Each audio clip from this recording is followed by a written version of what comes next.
Hare Krishna Prabhuji. Dhanvat Pranam. Ravindra Prabhu, Dandat Pranam. I'm just taking Prashadam. Give me 5 minutes, then I will join. Sure, Prabhuji. Sure, Prabhuji.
Dandat Pranam, Prabhuji se Mataji. Dandat Hare Prabhu. Krishna Prabhuji.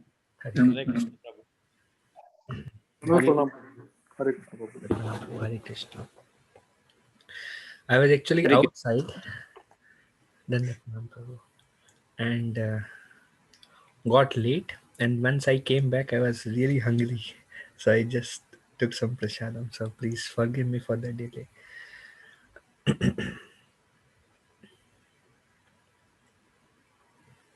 Okay. Om Agyantimirandhasya. We'll keep this session short. I don't want to, because I'm late, don't want to delay the session length. Om Agyantimirandhasya Jnananjana Shalakaya Chakshurunmilitam Yena Tasmai Shri Guruve Namaha. Shri Chaitanya Manobhishtam Sthapitam Yena Bhutale Swayam Rupa Kadamayam Dadati Swapadantikam Vandeham Shri Guru Shri Yutapada Kamalam Shri Guru Vaishnavamsha Shri Rupam Sagdajatam Sahagana Raghunathanvitam Tam Sajivam Sadvaitam Savadhutam Parijana Sahitam Krishna Chaitanya Devam Shri Radha Krishna Padan Sahagana Lalita Shri Vishakhanvitam Sha He Krishna Karuna Sindhu Dina Bandhu Jagatpate Gopesha Gopika Kanta Radha Kanta Namastute Tapta Kanchana Gaurangi Radhe Vrindavaneshwari Vishubhanu Devi Pranamami Hari Priye Vancha Kalpatarubhyascha Kripa Sindhube Evacha Patitanam Pavanebhyo Vaishnavebhyo Namo Namah Jai Shri Krishna Chaitanya Prabhu Nityananda Shri Advaita Gadadhar Shivasadi Gaur Bhaktavinda Hare Krishna Krishna Krishna Hare Hare Hare Ram Ram Hare Hare Mukham Karoti Vachalam Pangum Rangaiti Girim Yat Kripa Tamaham Bande Shri Guru Dina Tarinam Paramananda Madhavam Shri Chaitanya Ishwaram.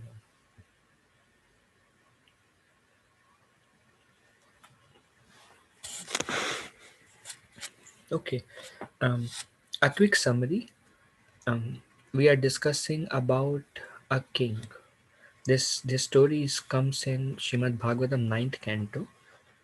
A pure devotee of Krishna. His name was Maharaj Ambarish. Con- the ruler, but he himself would perform worship of the deities, um, yagyas, wherever there is drought. The Mother Earth was very pleased. All the residents in his kingdom were also very much attracted to hearing about the Lord. So he ruled in such a way that everybody was a devotee. It depends a lot upon the leader.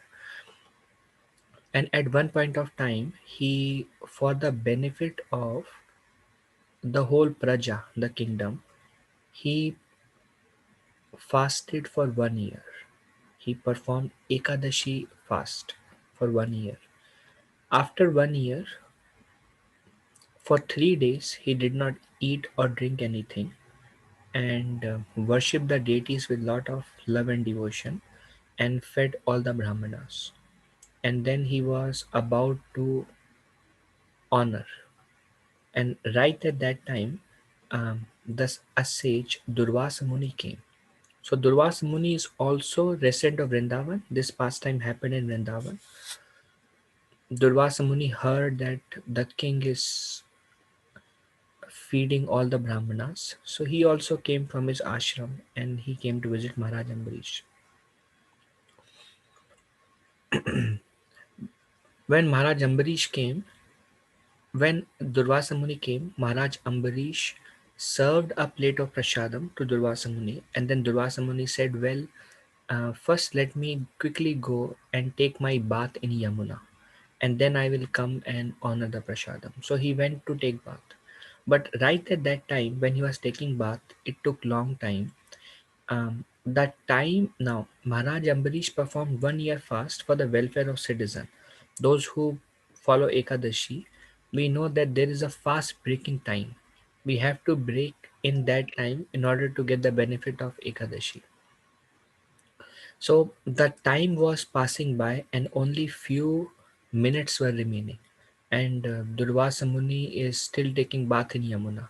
So Maharaj Ambarish became very concerned because if now Maharaj Ambarish doesn't want to eat or drink anything before he served the guest. That's the etiquette.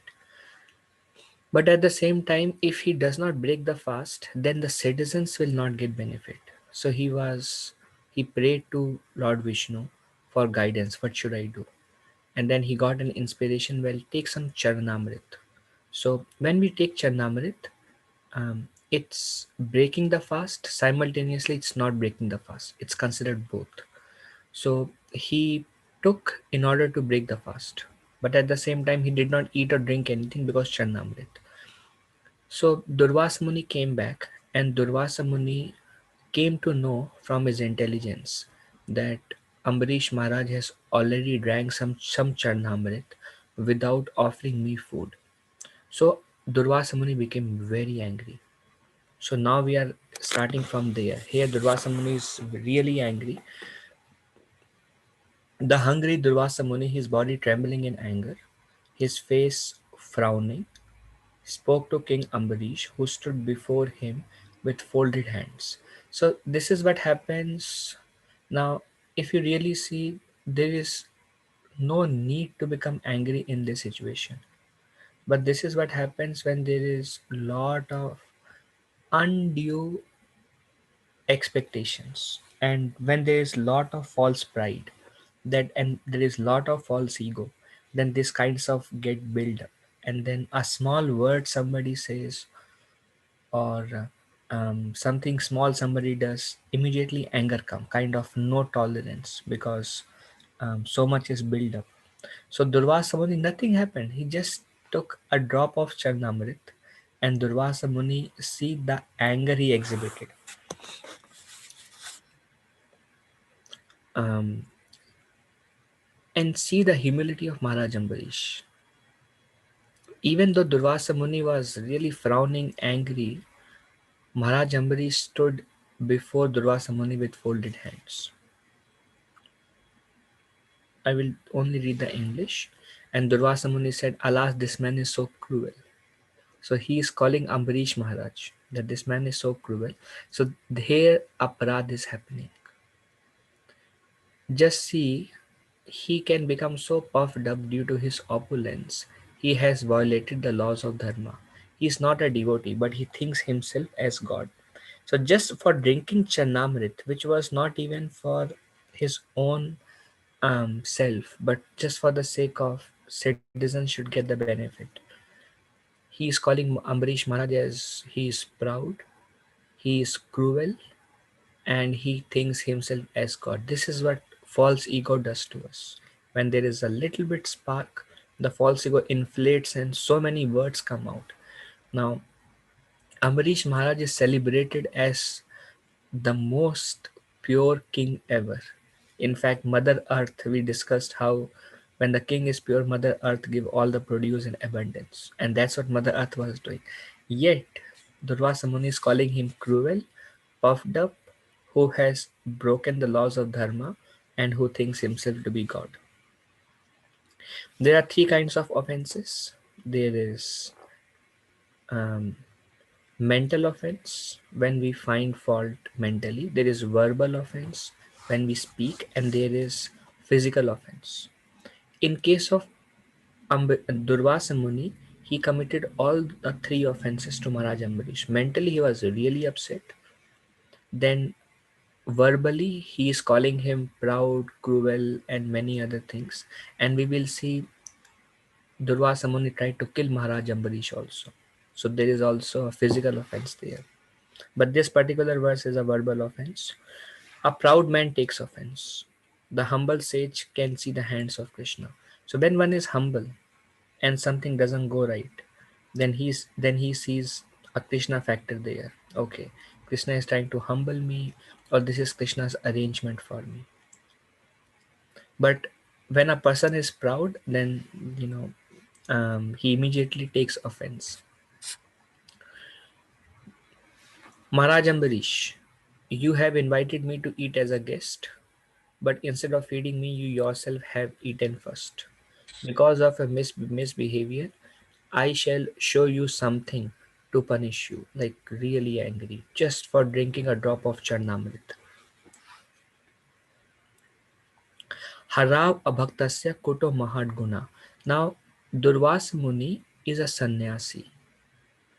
He has over 60,000 disciples, very famous, but he is not a devotee of Lord Vishnu or Lord Krishna. He is kind of more of an impersonalist sannyasi. So here it says Harav Abhaktasya Koto Mahad Guna, means if one is not a devotee of the Lord, where are the good qualities? The good qualities exhibit only time, place, circumstances, and there is little bit friction, all the good qualities will go away and the true nature will come out. So there is no good quality in a person who is not a devotee of the Lord. Actually, our true nature is tested at the time of crisis. Otherwise, everyone is very sweet. But when problem comes, then how do we behave? How much tolerance we have? How much we are able to see the hand of Krishna? How much we can maintain our humility? How much our consciousness is pure that our in our consciousness we remain humble, not becoming proud, and not finding fault in others, not desiring any respect or anything for oneself, but purely in a mood of service, thinking for the welfare of everyone. So, how pure is our consciousness? That depends. Of course, when we say devotee of Krishna, we mean pure devotee of Krishna. We are not devotees because devotee means we are practicing devotees. We are trying to become devotees. So here Bhagavatam says, where is good quality in a person who is not a devotee? Because it's very superficial. Anytime those qualities will go away. Another thing is mind once let loose becomes difficult to control. If we act on a particular negative emotions, it's a loop, and that kind of take us deeper and deeper into material conditioning. Like anger, little bit you become angry, anger will increase. You become little more angry, it will further increase, and it keeps you taking deeper and deeper. Same way lust, same way envy, same way all these anarthas. Shishupal is one of the good example. He didn't like Krishna. He would speak abusive words against Krishna, but Krishna would not respond, and he would become more and more angry. And at one point of time, he even lost control, and he spoke over 100 abusive words in a stretch simultaneously. And that's when Krishna cut off his head. Um, so we let loose our soberness, and it just takes us deeper and deeper. As Durvasa Muni said this, Durvasa Muni said, now, King Ambarish, you have done a great offense. Actually, there was no offense on the part of Maharaj Ambarish. Actually, it was Durvasa Muni who was doing offense. But Durvasa Muni was thinking, you have done a great offense. So it is commonly seen that a person who is very offensive, however nicely others behave, he thinks everybody is offending him because the consciousness is degrading, and when consciousness degrades, now we don't really realize, but by Krishna's mercy we can realize. um, as Durvasa Muni said this, inflamed with anger, he uprooted a bunch of hair from his head. He took some bunch of hair, and through those hair, he created a demon resembling the blazing fire of devastation to punish Maharaj Ambarish. Took some hair, threw onto the ground, and created a fiery demon, as you see here. This demon is completely made of fire, coming from the earth, uh, where he threw his tuft of hair. And this fiery demon tried to burn Maharaj Ambarish.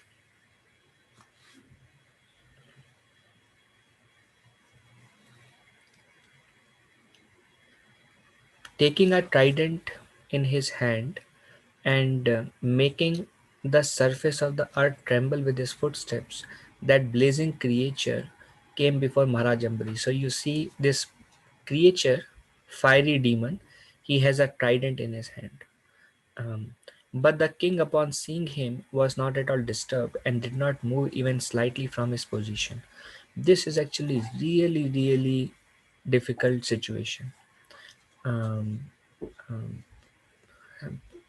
Srimad Bhagavatam explains, whom we love the most is our own body, even more than our family members or anything related. Whom we really love the most is our own bodies. Um, and The biggest danger for a personality is when the body is attacked. And here we see the purity of Maharaj Ambarish, the soberness of Maharaj Ambarish. This person was trying to kill him, and Maharaj Ambarish was not at all slightly disturbed, did not move even from his position. Imagine, um, if there is fire, we'll naturally run away or try to save our life. This requires a lot of surrender.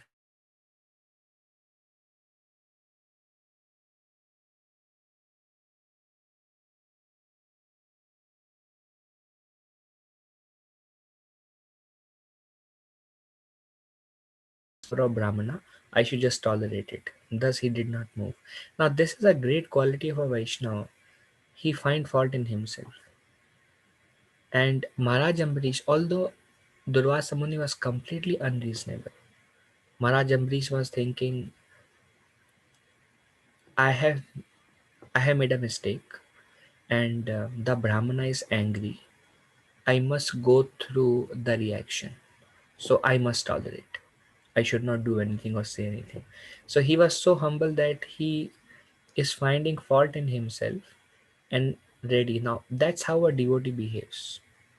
When anything wrong happens, he thinks, well, how can I, any wrong thought also comes to a devotee. A devotee thinks, oh no, how can I think like that? Now I deserve to be punished. And then any punishment comes, kind of he's already prepared, and he sees Krishna's hand in everything that happens in his or her life. Very beautiful consciousness. Narayana para sarve na kutaschana bibyati. This is from Lord Shiva telling to Parvati. He says, a pure devotee of Narayan is never afraid of any material danger. This Lord Shiva tells Parvati in a particular instance where Maharaj Chitraketu, he smiled, um, when Lord Shiva was speaking about renunciation with his wife Parvati sitting on his lap. When Maharaj Chitraketu saw this scene, he smiled and he was thinking, how great is Lord Shiva? He is not at all disturbed with his wife sitting on the lap, and he is speaking comfortably about renunciation, because renunciation is not our activities external. Renunciation is how much detachment we have internally. So he smiled, thinking, how great is Lord Shiva, how pure is Lord Shiva. But Parvati Devi, she took an offense, and she thought that he is finding fault in Lord Shiva by me sitting on his lap. So she cursed Maharaj Chitraketu that your consciousness is demoniac. I curse you to become a demon. And Maharaj Chitraketu was not disturbed. And Maharaj Chitraketu said, my dear mother, I accept the curse. And he left, ready to become a demon. In next life, he became Vratrasura. Maybe in future we can discuss that pastime also in more detail. Beauty lies in detail. Teachings lies in detail, not just in the storyline. So then Parvati Devi was really surprised. How can he not become angry or behave? I curse him to become a demon and he is not at all disturbed. Then Lord Shiva chastises Parvati and he says this verse. This is spoken by Lord Shiva. Narayana para sarvena tu kashana bibhyati. A pure devotee of Narayan is never afraid of any material danger. Many examples we see Prahlad Maharaj was not afraid of material danger. Actually, what a devotee is really afraid of is losing his or her Krishna consciousness. We see Maharaj Ambarish was not afraid of material danger. We see Maharaj Chitraketu was not afraid of material danger. Now, we also face material problems, but we become disturbed at no reason. That's because of our consciousness has not been purified. But Bhagavatam is full of stories of pure devotees. And just by hearing and reading Bhagavatam, we are associating with those great souls. And that kind of gives us strength, that shows us the consciousness of pure devotees. And then Mahajana Yena Katha Sapatta.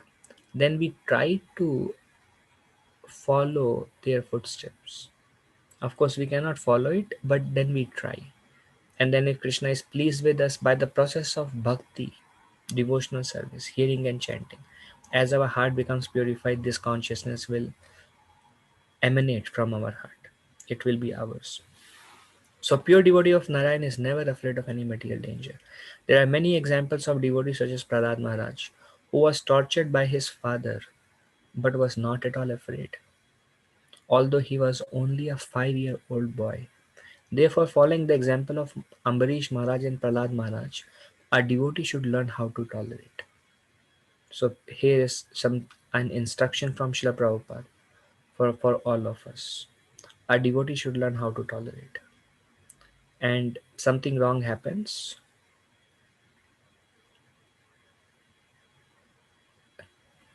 this is Krishna's mercy for me. In fact, a devotee prays, my Lord, let more wrong thing happens. You can deal with me in whichever way you like. I want to serve you. I want to be established in a mood of service, my consciousness.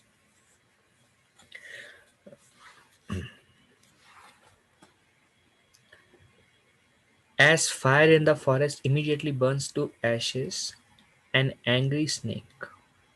So, by the previous order of the Supreme Personality of Godhead, his disc, the Sudarshan Chakra, immediately burned to ashes, the created demon to protect the Lord's devotee. So, this is Lord's mercy. Lord gives protection. So, this fire demon was trying to kill Maharaj Ambarish. Immediately, Sudarshan Chakra appeared and burned the fiery demon. The example given, when there is fire in the forest, the snakes are burnt. Angry snakes are burnt. Likewise, Sudarshan Chakra burned the angry demon. As a pure devotee, Maharaj Ambarish, although in such danger, did not request the Supreme Personality of Godhead to give him protection. Now, this is like the highest state of Krishna consciousness, where he is not asking the Lord help for his protection, but he is in the consciousness, whichever way the Lord wants to deal with me, he may. But in our state, it's okay to ask help for difficult circumstances. Um, let's see what happens then. A devotee of the Lord is always fearless because of the protection given by the Lord, because he depends upon Krishna. Um, Here we see the example in the background, Brajvasis. Krishna gave them protection. The fire demon attacked, Krishna drank the fire. So many demons like Trinavarta and Aghasura and Bakasura came, Krishna gave protection. Indra became really angry, Krishna gave protection. So devotee is fearless, not because there is no danger, but because the devotee has faith on Krishna's protection. This protection is offered to a devotee even from the very beginning of his devotional service. So one should not think that, oh, the protection is offered only to pure devotees. Prabhupada says there, even from the very beginning of his devotional service, Krishna offers protection to his devotees. Devotees actually become very dear to Krishna, and anybody, devotees carry a special kind of spiritual potency behind them, and anybody misbehave with those devotees, they get a reaction. So Krishna protects his devotees.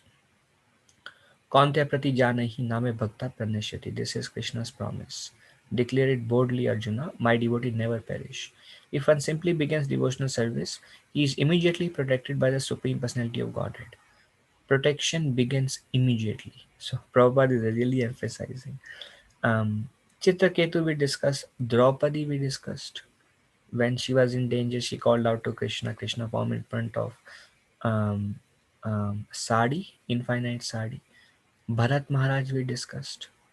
Um, um, Although he became a deer, he was protected by the Supreme Personality of Godhead, and in 2 lifetimes he went back home, back to Godhead.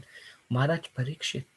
Maharaj Parikshit also did not retaliate or counter curse. It is said Maharaj Parikshit was cursed to be killed by a snake demon. He had the power to counter curse or to counteract the curse. He did not do so. He took it as Lord's arrangement and he meditated on, okay, what do I do now? I have 7 days. He heard Shrimad Bhagavatam. But what happened is before he was killed by the flying snake Takshak, Maharaj Parikshit already left his body completely absorbed in Krishna and back home, back to Godhead. And just the body was remaining just before Takshak came. And Takshak burned the body into ashes in few moments. And Maharaj Parikshit, anyways, already went back home, back to Godhead. So, how Krishna offers protection, we cannot understand. But Krishna offers protection. For Bharat Maharaj, the protection was offered in some other way. He was killed. I mean, he died. He became a deer. Protection was offered. For Maharaj Parikshit, he was cursed and he was killed the way the life went, but protection was offered. So, protection is offered to a devotee no matter what the external circumstances is. One time, some devotees in Chopati,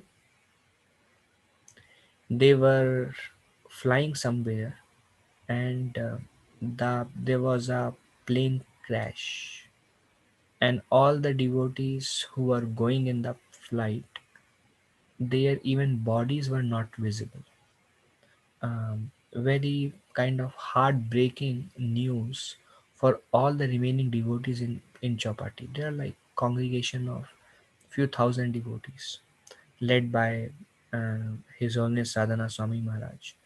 So all the devotees were in lot of kind of shock and pain. So they asked this question to my spiritual master, asking that how do we understand this?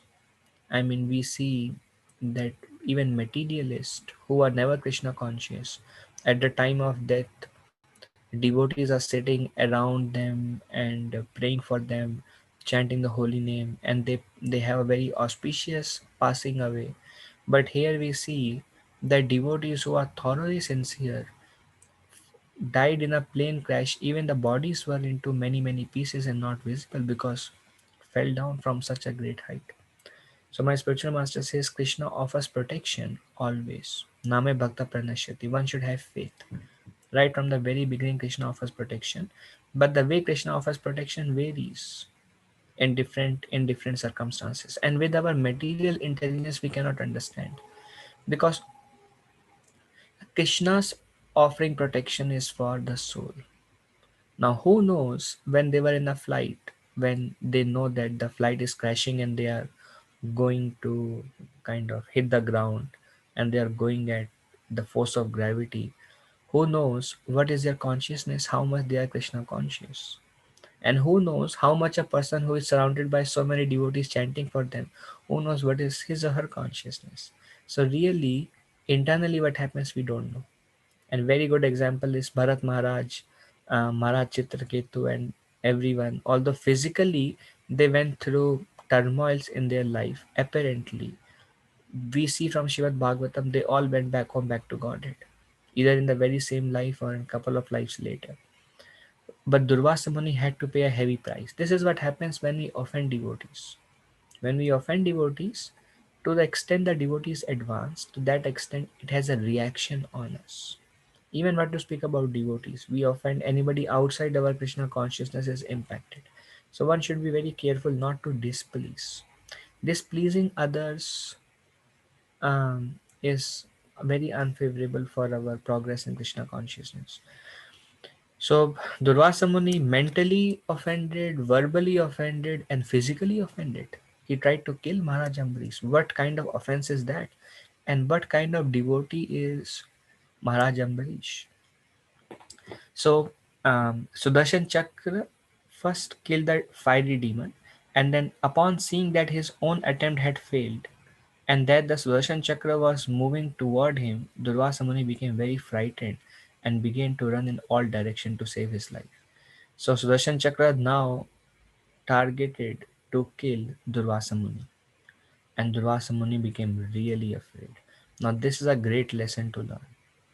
Few minutes back, Maharaj Ambarish was in danger by the fiery demon. Just few minutes back. And Maharaj Ambarish simply folded his hands and he said, I should not retaliate. This is Krishna's will. And he stood there. And same came back to Durvasa Muni, and we see Durvasa Muni is so frightened, running, angry, flying, completely disturbed consciousness. On the other hand, Maharaj Ambarish is in a Grahastha ashram. He is a king with all all paraphernalia and opulence, lot of name, fame, wealth, everything he has. And here we see Durvasa Muni is in renounced order with 60,000 disciples and very well known sage throughout. Actually, after this incident, Durvasa Muni also became a pure devotee. But till now, he did not had that good fortune of receiving a mercy of a devotee. So we see what a contrast in the consciousness. They both faced death. They both faced death from fire. But see the reaction of Maharaj Ambarish in the reaction of Durvasa Muni. He started running in all directions for life. Durvasa Muni saw that the disc was almost touching his back. So this is a picture that shows he's running and disc is running just behind him, almost touching his back. So it is described that he was even feeling the heat from Sudarshan Chakra. And thus he ran away swiftly, desiring to enter a cave of of Sumeru mountain. He's just trying to escape. Somehow, um, let me live. With a fearful heart, Durvasa Muni went here and there, seeking shelter. But when he could find no shelter, he finally approached Lord Brahma and said, this is Durvasa Muni coming to Brahma. So see how powerful is Durvasa Muni. I mean, mystic powers are of no use. Ambarish Maharaj does not have, or at least he is not exhibiting such kind of mystic power. Going to Brahma, going to Shiva, going to Vishnu. He is just ruling his kingdom in a mood of humble servant. He is just doing his activities. But Durvasa Muni, being a mystic sage, meditating on impersonal and yoga practices, he has a lot of mystic powers. But his consciousness is not pure. That's why it is said that one of the impediment to Krishna consciousness, to purity, is bhukti, mukti, siddhi, kami. These are the impediments. Bhukti is desiring sense gratification. Mukti is liberation. Siddhi is these mystical powers. So Durvasa Muni is so powerful that he can even go to Brahma, he can fly in the air, he can enter into the mountain. But Sudarshan Chakra is constantly chasing him. So he went to Brahma and said, oh my lord, O Lord Brahma, kindly protect me from the blazing Sudarshan Chakra sent by the Supreme Personality of Godhead. So Durvasa Muni know this is a weapon of Lord Vishnu, but he doesn't want to go to Lord Vishnu somehow. He approached Brahma instead and he said, you please protect me and then let us see what happens. He first wanted to save himself on his own strength. So first Durvasa Muni tried to go into the mountain, use his intellect, go into the mountain, or try to chase Sudarshan Chakra away, create some mystical powers to defeat the chakra, but everything was killed. Whatever Durvasa Muni was trying to counteract the chakra with, everything was destroyed. So he tried his best, and then Durvasa Muni was completely humbled. Then he said, well, I need help. I cannot do it on my own. This is how Krishna humbles us. Sometimes we think, well, that's okay. I will, on my own strength, I can overcome my situation. But sometimes Krishna put us such a situation that we actually have to humble ourselves. And that is important because Krishna is trying to train us to take a humble position. So he first wanted to save himself on his own strength, but he found he is helpless. He was forced to take a humble position, but he did want to take a humble position in front of Maharaj Ambarish. This is another very important point. Is He offended Maharaj Ambarish, but because the ego was so high, he didn't want to take a humble position in front of Maharaj Ambarish. And then he is like Durvasa Muni, no, Brahma is the creator of this universe. So Durvasa Muni is okay to take a humble position in front of Brahma, but he is not willing to take a humble position in front of a humble Vaishnava. That's how that's how ego works. Is we are willing to take a humble position in front of senior devotees. We are willing, but we are not willing to take a humble position amongst equals. But we will see that it doesn't work, it doesn't help. So Durvasa Muni approached Brahma. Lord Brahma said, and he said, please protect me from the Sudarshan Chakra. Then Brahma said, when the pastimes of the Lord come to an end, Lord Vishnu, by his desire, vanquishes the entire universe, including our places of residence. Such personalities as me, Lord Shiva, and the rulers of the demigods, all of us surrender to that Supreme Personality of Godhead, Lord Vishnu. So Brahma indirectly said that I cannot help you. Um, this is the weapon of Lord Vishnu. I cannot do anything because weapon of Lord Vishnu.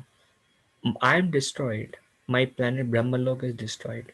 Lord Shiva is also merged into the body of Mahavishnu. His planet Kailash, everything goes away.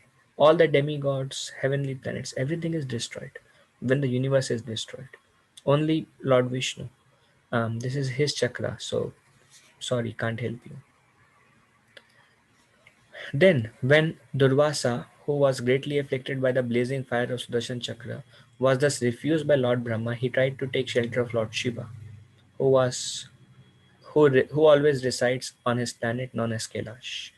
Durvasa, he was a great devotee of Lord Shiva. We will see that many impersonalists are actually devotee of Lord Shiva, or mystical kind of people, like many impersonalists, like one of the famous impersonalists, Sadguru. We see him devotee of Lord Shiva. Many impersonalists are devotee of Lord Shiva. And if you ask them who is God, they say there is no God. God is energy, God is power, God is this. All bogus views they have, but they pose themselves as very learned scholar. So Durvasa Muni, being a devotee of Lord Shiva, he went to Lord Shiva with the proposal, okay, there's Sudarshan Chakra. I am your devotee. Can you help me, please? Can you save me? Great devotee of Lord Shiva. What happened? Lord Shiva said, my dear son. So we see love coming out because Lord Shiva is a pure devotee of Lord Narayan. So Lord Shiva said, my dear son, to Durvasa Muni, I, Lord Brahma, and the other demigods who rotate within this universe under the misconception of our greatness cannot exhibit any power to compete with the Supreme Personality of Godhead. So Lord Shiva, being a pure devotee, we see here Lord Shiva always carries this japa mala in his hand. Anytime you see a picture of Lord Shiva, he is constantly chanting the names of Lord. That's why he carries japa mala. So when Durvasa Muni, hoping that okay, I am his great devotee, he will help me, he said, well, you are asking me to help you, which is to counteract Sudarshan Chakra, but Sudarshan Chakra is way more powerful. I mean, we cannot, myself, Lord Brahma, who are kind of tempered in this material, were taking care as under the guidance of Lord Vishnu cannot counteract the weapon of Lord Narayan. So, what was the reaction? Something more Lord Shiva continues saying. He says, past, present, future are known to me. Now, Lord Shiva is also Trikalagya. He knows everything. He has been given that much mystical power. He knows past, present, future. He says it's known to me. Um, and then he says Sanat Kumar, Narada, Brahma, Kapila, Vyasadev, Yamraj, and many saintly persons. These are called Mahajans. Brahma is a Mahajan, Kapila Muni is a Mahajan, Vyasadev is a Mahajan. That's why he wrote the Vedic scriptures. Yamraj is a Mahajan. Yamraj knows past, present, future. Any wrong things we do, we are meant to be punished by Yamaraj. He knows everything. After going there, we cannot say, I didn't do these things, I didn't become angry, I didn't act on lust, I didn't act on envy. No, Yamaraj is watching. Even if nobody is watching, the Lord Paramatma is watching, and these personalities are also watching constantly. So Lord Shiva knows everything. The four Kumaras know. Narad Muni knows, Brahma knows, Kapila knows, Vyasadev knows, Yamaraj knows, and many saintly persons. They all know past, present, future. They see everything. So they have a lot of powers. Nonetheless, because we are covered by the illusory energy of the Lord, this is very instructive and very difficult to understand. Lord Shiva is telling we are also covered by the illusory energy of the Lord. He is a pure devotee, but it is said that even Lord Shiva is tinged by the mode of ignorance. That's why um, Lord Vishnu does not deal with this material world, but he deals through the agent of Lord Shiva and Lord Brahma and others. The difference between now Lord Shiva as Shambhu Tattva, Sadashiv, is pure expansion of Lord Narayan. Pure. He is Vishnu Tattva. But the Lord Shiva in Kailash, he is touched by the three modes. And that's why the example is given of milk and curd. Milk touched by the culture converts into curd. So this culture is the three modes, converts into curd. So Lord Vishnu transforms himself into Lord Shiva. Lord Shiva is expansion, but touched by the curd. Lord Vishnu does not directly come in contact with material nature, but he comes through the medium of Lord Shiva. So Lord Shiva is telling this is quite instructive actually. Lord Shiva is telling nonetheless, because we are covered by illusory energy of the Lord, we cannot understand how expansive that illusory energy is. You simply should approach the Supreme Personality of Godhead, Lord Vishnu, to get relief. For this chakra is intolerable even to us. So Lord Shiva says, I cannot compete with the weapon of Lord Vishnu. And he has supreme independent free will. I can't help you. Even I am under the influence of the Lord's illusory energy. So you should go to Lord Narayan and pray to him. That's your only hope. This is some commentary by Vishwan Chakravarti Thakur. Durvasa Muni thought, how can you who are omniscient be bewildered by illusory energy?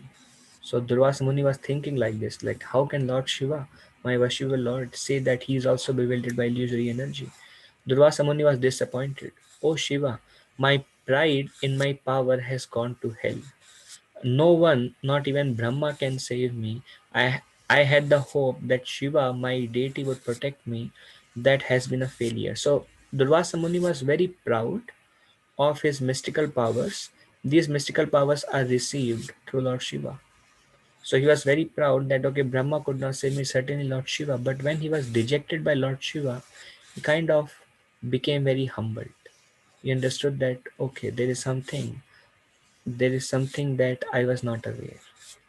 Um, um, Quite disappointed and humbled. Then thereafter, being disappointed, even in making shelter even in taking shelter of Lord Shiva, Durvasa Muni went to Vaikuntha Dham. See the mystical power of Durvasa Muni, how powerful he is. He has the access to go to Vaikuntha planets. So Durvasa Muni went to Vaikuntha, where the Supreme Personality of Godhead Narayan resides with his consort, the goddess of fortune. So this is the epitome of today's discussion. This is the last part of today's discussion. So he went to see Lord Narayan. And by this point of time, Durvasa Muni is in a really humble consciousness. rejected by Brahma, rejected by Shiva, rejected by all the endeavor from his side, and he bowed down to Lord Vishnu. Durvasa Muni, the great mystic, scorched by the heat of Sudarshan Chakra, fell at the lotus feet of Narayan. He really took a humble position at the lotus feet of Narayan. His body trembling, he spoke as follows: O infallible, unlimited Lord, protector of the entire universe. So, meaning that this is your universe. You are the protector of entire universe. I am the resident of the universe. Please protect me also. And this is your own weapon. And you are infallible, unlimited Lord, protector of entire universe. You are the only desirable objective for all devotees. I am a great offender, my lords. Please give me protection. Very humble words. I am a great offender, my lord. So Durvasa Muni has come to his senses by this point of time, especially after meeting with Lord Shiva. Still now he was not telling, he was not thinking he is an offender. Instead, because he was so puffed up, he was so proud, he called Maharaj Ambarish, you are a cruel man. You are highly puffed up. You think yourself as God. You meant to be punished. Now face my wrath. And here is a demon, and I'm gonna kill you. And here he is telling, he was telling Maharaj Ambarish an offender, and here he is telling that I was puffed up and I am a great offender. But still, he is kind of not approaching Maharaj Ambarish, thinking that, well, why to approach Ambarish Maharaj? He is simply a devotee. I will approach the Lord Himself. I am so powerful, I can approach the Lord. So, what is the need of approaching a devotee? So, my Lord, and very easy to take a humble position in front of Radha Gopijana Vallabha. Why? Because we know they are Supreme Lord, but it becomes very difficult to take humble position in front of devotees of the Lord. So he directly approached and he is glorifying the Lord. Although he has offended his devotees, he is glorifying the Lord. You are infallible, unlimited. You protect the entire universe. Um, um, all the devotees. You are the desirable objective for all devotees. I am a great offender. Please give me protection. So sometimes suffering humbles us. That's the purpose Krishna gives us suffering actually, just to humble us. And he gives us suffering, he orchestrated in such a way that he sees our consciousness that we are becoming proud. When he sees that, he humbles us. This is actually Krishna's mercy. O my Lord, O Supreme Controller, without knowledge of your unlimited prowess, I have offended your most dear devotee. Very kindly, very kindly save me from the reaction of this offense. You can do everything. For even if a person is fit for going to hell, you can deliver him simply by awakening within his heart the holy name of your Lordship. Very beautiful instruction. So, the essence is if somebody is going to hell, ready to go to hell, you can make them, inspire them to chant the holy name of yours and give them protection and save them from going to hell. The great example is Ajamil. Ajamil was ready to go to hell.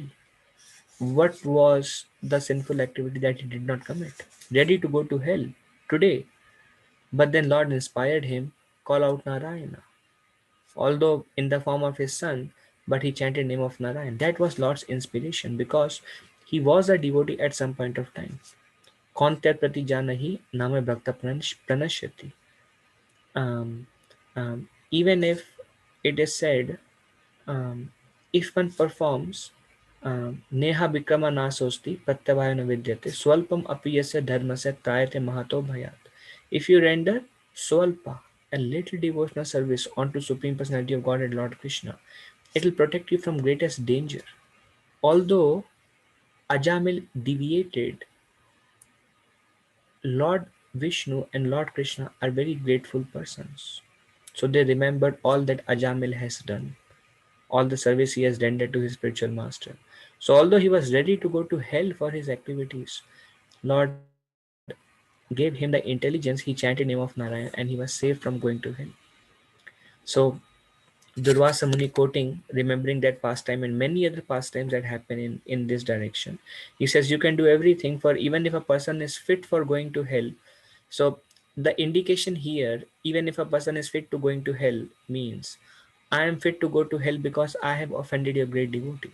So really humble position. Even if a person is fit for going to hell, you can deliver him simply by awakening within his heart the holy name of your Lordship. You can do everything, you can do anything. Protector of the universe. Indirectly, my Lord, this is your chakra. I'm really frustrated.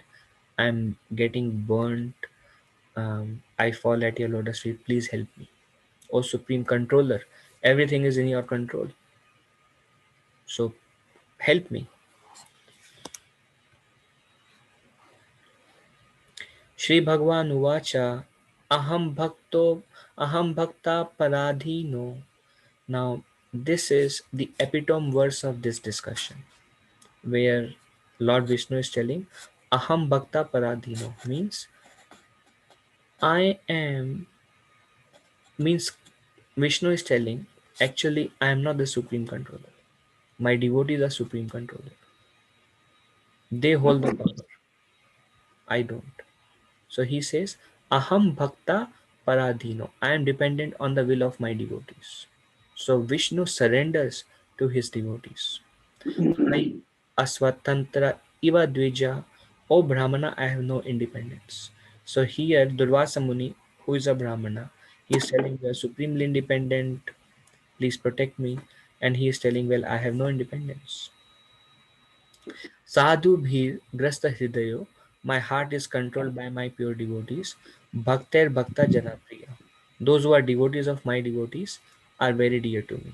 So this is a hint to Durvasa Muni that you cannot become dear to me, Durvasa, by approaching me.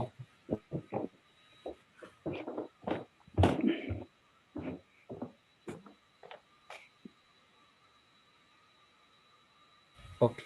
The hint is you cannot become dear to me by approaching me directly, but only through the medium of my devotee. In other words, you have come to me and you are praising me. I am not pleased by that. But if you take a humble position in front of Maharaj Ambarish, that's how you can become dear to me. So Prabhupada says there that one cannot approach Krishna directly, but one can approach Krishna through the medium of devotees. So this is kind of a heart transforming verse for Durvasa Muni, and this is Lord's mercy on Durvasa Muni.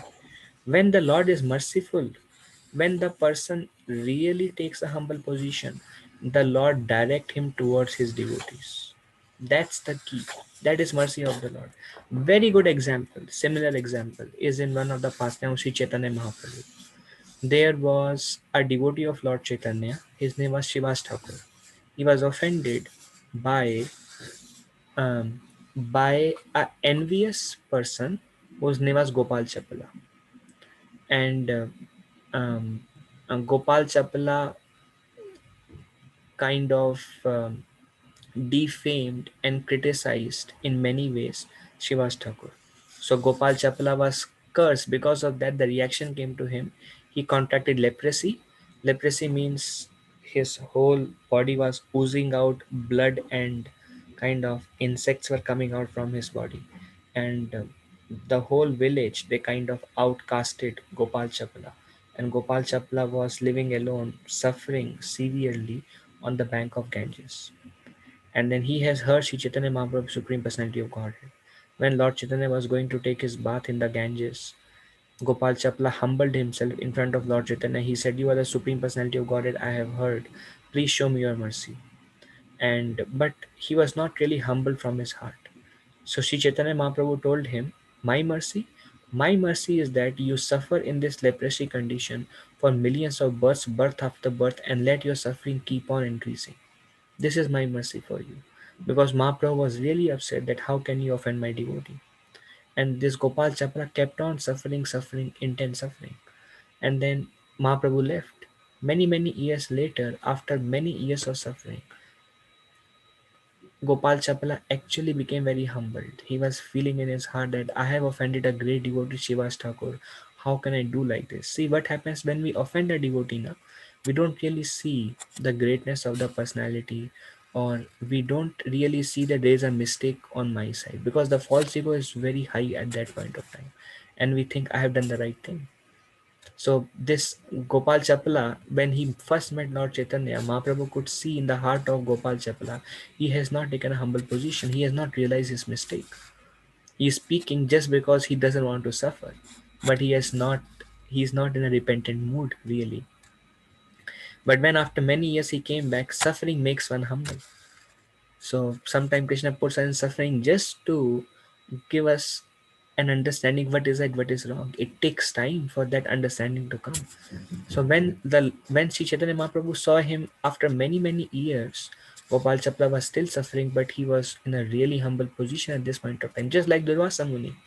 Durvasa Muni, when he suffered, he took a humble position and he said, "Please, I'm ready to do whatever it takes. I'm ready for real instruction. Tell me what should I do." So likewise, Gopal Chapla was in a really humble position. And Sri Chaitanya Mahaprabhu, when he saw, he said, "I have offended a great devotee, your great devotee Srivas Thakur. You are the Supreme Personality of Godhead. I am suffering, I am okay to suffer, but please forgive me. I am okay to suffer, but please forgive me. Um, accept me as your servant." So in a very humble state, Gopal Chapala offered prayers to Sri Chaitanya Mahaprabhu.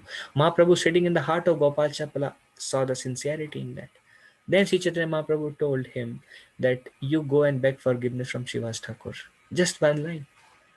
This one line Mahaprabhu could have told before, and but he would not have gone to beg forgiveness because the ego was not humbled at that point of time. So then, after this incident, Gopal Chapala went and begged forgiveness from Srivas Thakur. His leprosy was completely cured. So here, Lord Narayan is telling, "You are coming to me, and you are telling me that I can do everything, but I am sorry to say I cannot do everything. My devotees decide what I want to do. I am I am controlled by my devotees, and I have no um, aswatantra. Swatantra is independence. Aswatantra is I have no independence. My devotee, you have offended my devotee. This chakra does not even listen to me. I am controlled by my pure devotees." So very instructive. All the great stalwart personalities in the universe, including Lord Brahma and Lord Shiva, are fully under the control of Supreme Personality of Godhead. But the Supreme Personality of Godhead is fully under the control of his devotee. That's why Krishna does not give bhakti very easily. Nectar of Devotion explains it is sudurlabha, very rare to become a devotee of Krishna, because one who actually becomes a devotee of Krishna, they can control Krishna. So if somebody has any impurities in their heart, Krishna does not surrender to those people.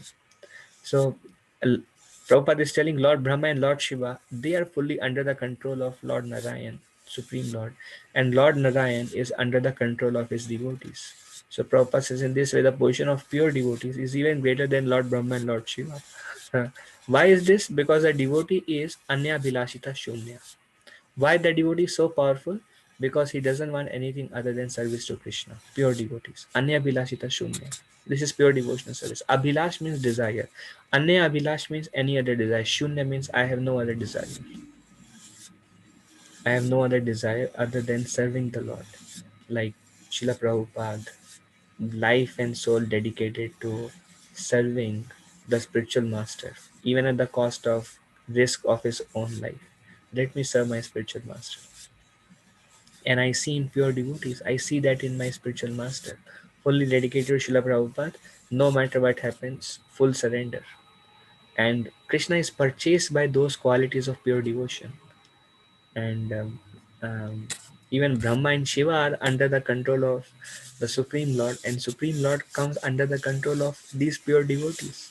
So how fortunate are we to be able to accept such a pure devotee as our spiritual master sometime in future. What a great fortune would that be. And one smile of a pure devotee can deliver us from the cycle of birth and death. One smile of a pure devotee. If Srila Prabhupada is pleased with anybody, their life is successful. Yasya prasadat bhagavad prasadat. So imagine, where will you find a resident of Golok Vrindavan descending and walking on this planet and coming in close contact with you and giving you Diksha Mantra to go back to Him, that means your life is successful, full stop. If you once receive the mercy of pure devotee, your life is successful. So, why is a devotee so powerful that he can even control Krishna? Because he has no desires. He just want to serve Krishna. And like a wife, if a wife is very surrendered to the husband, and does everything husband says, she can control the husband by her surrender, by her humility. The husband is purchased to do whatever wife says. Although the husband may be in superior position, he is still bound by the love of the wife. That's how this is an example in this material world. Likewise, Krishna and his pure devotees. A pure devotee never exploits Krishna, doesn't want anything from Krishna. Krishna becomes purchased. Krishna is like, he has done everything. Krishna says, how do I reciprocate with him? Krishna tells to the gopis, I cannot reciprocate your love for me because I don't know how I can reciprocate. So let your own glories, how glorious is your devotion, let that be the price. Because I'm sorry, but I cannot reciprocate your devotion for me. So Krishna becomes controlled by his devotees. In other words, he has no material desire in his heart. His only desire is to think always of the Supreme Personality of God and how to serve Him best. So, pure devotees are like gold. Uh, if you can somehow get shade of a pure devotee, your life will become successful. Okay, so reply from Lord Vishnu. Continuing, Sri Narottam Das Thakur said, Chhadiya Vaishnav Seva Nishtara Payeche Keba. Without being a devotee of a devotee, one cannot be released from material entanglement. Durvasa Muni directly approaching Lord Vishnu did not give him relief. Instead, Lord Vishnu told him, I am the devotee of my devotee. I can be pleased if you please my devotee. And he sent him back. Could not help him. Lord Vishnu could not help him. I am not dependent. I am not independent. I am dependent upon the will of my devotee. So Narottam Das Thakur said, Chadiya Vaishnav Seva. If you give up the service of Vaishnav, of our devotee, Chariya Vaishnav Seva, Nishtara Payeche Keva, then Nishtara, you cannot be released from a material entanglement. Therefore, Sri Chaitanya Mahaprabhu identified himself as Gopi Bharatu Padakamaliyora Das Dasanudasa. Chaitanya Mahaprabhu said, well, this should be our consciousness. I am the servant of Krishna, the Lord of the Gopis. Thus, he instructed us to become not directly servants of Krishna, but servant of the servants of Krishna.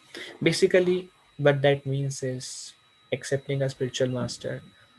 Uh, um, there now, if you come in contact with a pure devotee, your heart will melt by seeing the qualities of pure devotees. Um, I can see from my example, whenever I see my spiritual master, my heart melts. Just by seeing him, I feel like oh, Anya Bilachita Shunya, pure devotee of Krishna. So their qualities are so attractive. Everything they do is so attractive. So it's our great fortune to be able to come in touch with one such. All Srila Prabhupada disciples, many of them are pure devotees. Devotees like Brahma, Narada, Vyasadeva are directly servants of Krishna. And one who become a servant of them, like the Goswamis, still more devoted. In other words, if you basically accept a pure devotee, and that's how you can please Lord Narayan. So basically, Prabhupada is telling, if you become the servant of the Goswamis, the Acharyas, and pure devotees, that is even higher than surrendering to Brahma, Narada, and Vyasadeva, who are direct servants of Lord Krishna. So that's like becoming servant of servant, is accepting a living spiritual master. Shri Vishnu Chakravarti Thakur therefore says, Yasya Prasadat Bhagavat Prasada. If one very sincerely serves the spiritual master, Krishna certainly becomes favorable to such a devotee. The Lord's mercy follows the mercy of his devotees. So, by serving up, by pleasing our spiritual master, which I aspire to someday by my activities be able to please my spiritual master. But by pleasing the spiritual master, we can please Krishna. One smile One blessing, one blessing throughout the life, just one blessing of spiritual master can take us out of cycle of birth and death. Just that much is the power of a pure devotee. Krishna is so purchased by them and their pure devotion. If they once say on our behalf, my Lord, please take him with you, please give him pure devotion, that will give us pure devotion. But our whole life is just to come to the point, to act in such a way, to speak in such a way, to serve in such a way that we can bring a smile onto our spiritual master. Cannot approach Krishna directly. If we try to approach Krishna directly, we keep on trying, but we keep on struggling. Keep on struggling. But if you get a spiritual master, you will see. I have asked devotees when they get initiated, I ask them, what do you feel? They say, Prabhu, chanting has become so easy after getting initiation from a spiritual master. Kind of, you get directly connected to Sri Chaitanya Mahaprabhu and the Parampara, and the life becomes so divine. So before the life ends, we don't know how much time we have in this material world. Before the life ends, if we can receive a shelter of pure devotee, your life will become successful. Then and there.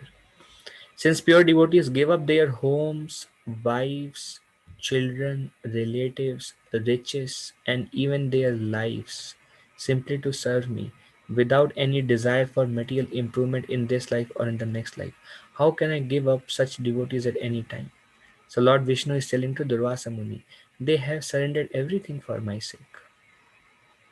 Their home, wife, children, relative, riches does not mean that pure devotees cannot get married, but they have no enjoying spirit, like Maharaj Ambarish. So they have given up their home, wife, children, relative, riches, even their lives simply to serve me. They have given everything. They are just trying to serve me. How can I not express gratitude? How can I not express gratitude?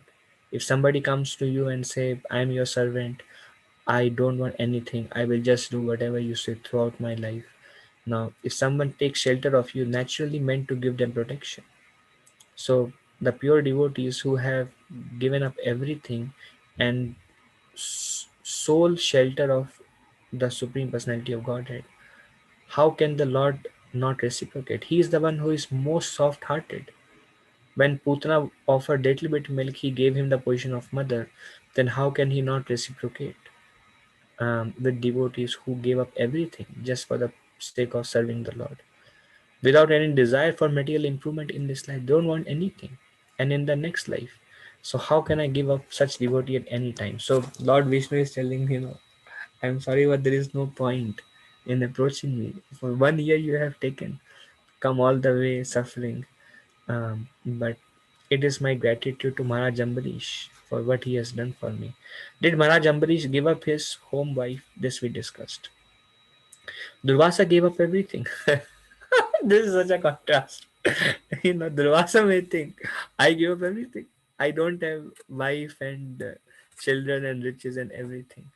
Unlike Maharaj Ambarish has home, wife, children, riches. So it's an internal state of consciousness, of humility, of surrender, of devotion. Okay, a chaste woman bring their gentle husband under control by service.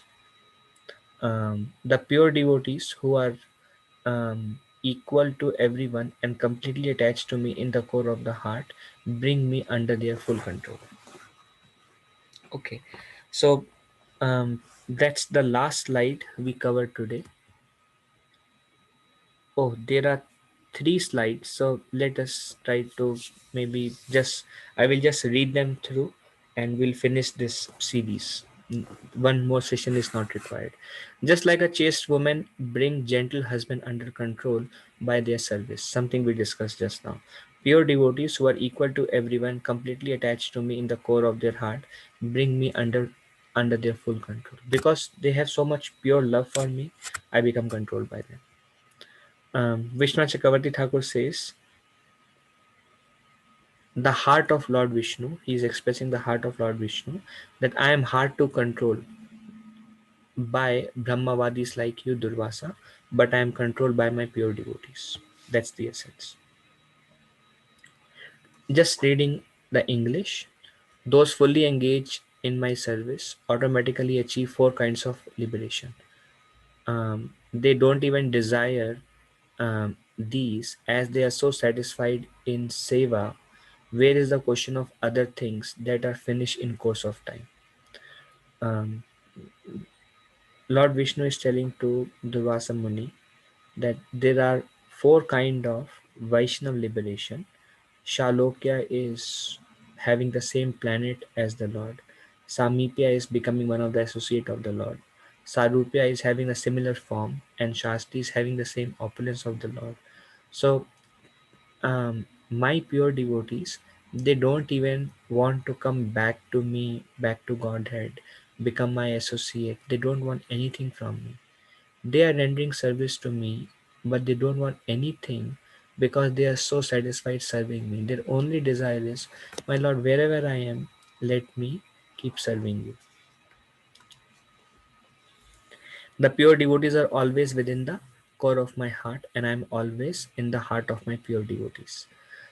They don't know anything else but me. I don't know anything else but them. So we should know that pure devotees, in their heart, Krishna is always there. I mean, they are always thinking of Krishna, and Krishna is always thinking of pure devotees. And the love between pure devotees and Krishna is like inseparable, kind of. Krishna doesn't know anything other than his pure devotees, and pure devotees doesn't know anything other than Krishna. And that's how the pure devotees, by their selfless seva and no other desire, they completely control Krishna. And that's why I'm saying, if a pure devotee once say, Krishna, please accept him, Krishna is bound to accept us because he is controlled by the love of pure devotees. O Brahmana, I will tell you the method for your protection. So here Lord Vishnu's supreme mercy is coming to Durvasa Muni. He is telling that, okay, here, listen, something for your benefit. Please listen. Go immediately to Ambarish, because of whom you uttered a curse. One so-called prowess, when employed against a devotee, certainly harms the person who employs it. So Durvasa Muni, you are thinking you are very powerful. You exhibited your power in front of many, you cause harm to many, that's all right. But because you exhibited your power in front of pure devotee, it came back to you. So you cannot play around with pure devotees. Now you go back and take shelter of Ambarish Maharaj. So that's what happened. This is the last slide. O best of Brahmanas, you should therefore go immediately to Maharaj Ambarish, the son of Maharaj Nabhag. I wish you all good fortune. So Lord Vishnu is telling, I will help you, but you go. If you can satisfy Maharaj Ambarish, then there will be peace for you. So basically, by if we offend a devotee, by taking shelter of the Lord, we cannot come out of that offense. But we can come out of that offense only by humbling ourselves in front of devotees. If we avoid humbling ourselves in front of those devotees whom we have offended, it's simply going to increase our suffering. But at some point of time, only those devotees, if by their own merciful nature they become very merciful unto us, that is our only hope of getting out of that. Therefore, when a Vaishnava is offended, the offender is punished by Vishnu, the Supreme Lord. No one can protect such a person, even Lord Brahma, Lord Shiva.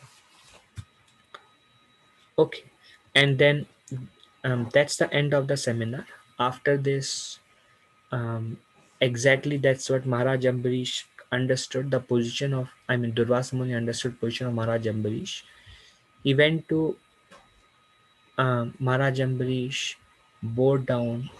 It was almost a year. Maharaj Ambarish continued fasting for one whole year because he was thinking that Durvasa Muni will come back, and only after feeding him will I eat. So, such pure hearted Maharaj Ambarish, and that's why even the Lord, Supreme Personality of Godhead, is completely controlled by Maharaj Ambarish. He begged forgiveness, Maharaj Ambarish forgave, and Durvasa Muni understood the position of pure devotion over being a Brahmavadi and impersonalist. And he himself also took the path of pure devotion, became a devotee of the Lord. Okay, that's all we have for today. If there are any question, we can take now.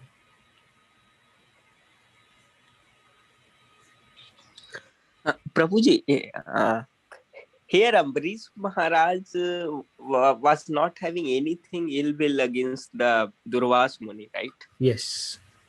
But still Lord Narayana asked him to go and ask for his mercy. But he was thinking, okay, it was my fault. But Yes. still Lord directed him to go and ask for the forgiveness.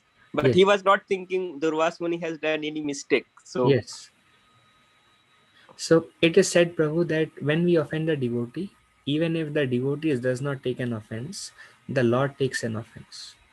Just like if somebody comes and say hit your child, and the child is still playing, suppose he's unconscious or he's just playing and he has no malice for the person, you will feel bad. Does it make sense? yes, Prabhuji. How can the person hit my child? So because the devotee is so dear to the Lord, when the devotee is disturbed, the Lord becomes upset, and then the Lord forces the person to kind of beg forgiveness from the devotee. So it is said that even if devotee is not offended, the dust at the lotus feet of devotee is offended, which basically means the Lord takes an offense. Does it help answer? Yes, Prabhuji. Yeah. Okay, thank you. Any other question? Yeah, this seems very scary also because we deal with devotees all the time. But rest assured, um, um, it is very easy. If we just, the principle Mahaprabhu gave is Trinadapi Sunichina. If we just remain humble, tolerant, offer respect to others, Kirtanya Sadahari, then we can always chant the holy name and go back to Godhead very quickly. Okay, so we will end here. My obeisances to all of you. Vanchakalpatarubhesha kripa sindhu vacha patitanam pavanebhyo Vaishnavabhyo namo namaha. Ananta Koti Vaishnavendra ki jai Srila Prabhupada. Bhagavad Prabhu, I see you. Dandat Pranam, Hare Krishna. Very amazing guy, sir. No, Bhagavad Prabhu is my worshipper. So thank you. Dandat Pranam, Hare Krishna. My grandfather. Hare Krishna. Very amazing. Thank you. Hare Krishna, thank you.